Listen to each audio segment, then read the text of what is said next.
Pittappillil agencies ഓണസമ്മാന പദ്ധതിയിൽ 10,000 വിജയികളുടെ നറുക്കെടുപ്പ് നടത്തി. ഹാഷിംഗ് എൻകോഡിംഗ് പ്ലാറ്റ്ഫോമിലാണ് ഇത്രയധികം വിജയികളെ കണ്ടെത്തിയത്. ഗൃഹോപകരണങ്ങളും ഗിഫ്റ്റ് വൗച്ചറുകളുമാണ് സമ്മാനമായി ലഭിക്കുക. വിജയികളുടെ പേര് വിവരങ്ങൾ പിട്ടാപ്പിള്ളിൽ വെബ്സൈറ്റിൽ പ്രസിദ്ധീകരിച്ചിട്ടുണ്ട്. പിട്ടാപ്പിള്ളിൽ ഏജൻസീസിന്റെ പുതിയ സമ്മാന പദ്ധതിയായ വണ്ടേഴ്സ് ഓഫ് വിന്റർ സ്കീമിന്റെ ലോഞ്ചും നടന്നു. ഇതിൽ ഇലക്ട്രിക് കാറാണ് ബമ്പർ സമ്മാനമായി ലഭിക്കുന്നത്.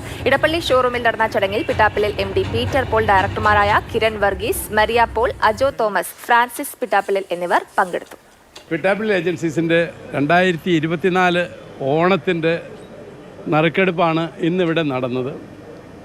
ഈ ഓണത്തിൻ്റെ ഒരു പ്രത്യേകത, 10,000 കസ്റ്റമേഴ്സിനാണ് ഞങ്ങൾ സമ്മാനം കൊടുത്തത്. ഇത്രയും ബൃഹത്തായ ഒരു സമ്മാന പദ്ധതി ഇതിനു മുമ്പ് ആരെങ്കിലും നടത്തിയാൽ ഞങ്ങളുടെ അറിവിലില്ല. എങ്ങനെ 10,000 കസ്റ്റമറിലേക്ക് സമ്മാനങ്ങൾ എത്തിക്കും, അതൊരു വലിയ ചലഞ്ച് തന്നെയായിരുന്നു. എങ്ങനെ നറുക്കെടുക്കും, അതും വലിയൊരു ചലഞ്ചായിരുന്നു. അപ്പോൾ അത് ഞങ്ങൾ ഒരു ഏജൻസിയെ ഏൽപ്പിച്ചു. വളരെ സുതാര്യമായി ഇൻവോയ്സിൻ്റെ ഡീറ്റെയിൽസും അവർ രജിസ്റ്റർ ചെയ്ത നമ്പേഴ്സും കൊടുത്ത് അവർ തന്നെയാണ് ഇത് കംപ്ലീറ്റ് ഓട്ടോമൈസ് ചെയ്തത്.